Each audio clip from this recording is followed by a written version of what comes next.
Ich weiß auch nicht. Ich bin jetzt so viel zu warm.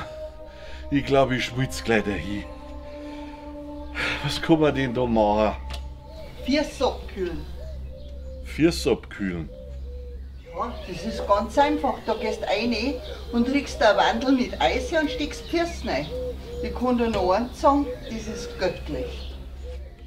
Ja, gut, das probiere ich mal aus.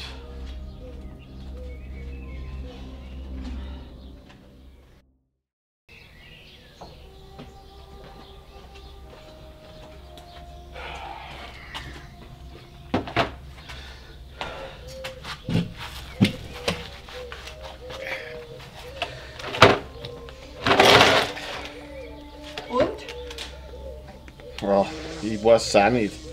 Irgendwie ist das nicht so besonders angenehm. Ach, die Websen sind auch schon da. Websen? Ja.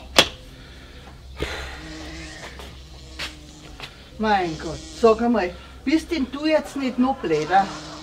Wieso ich? Du hast die Idee gehabt mit dem Eis.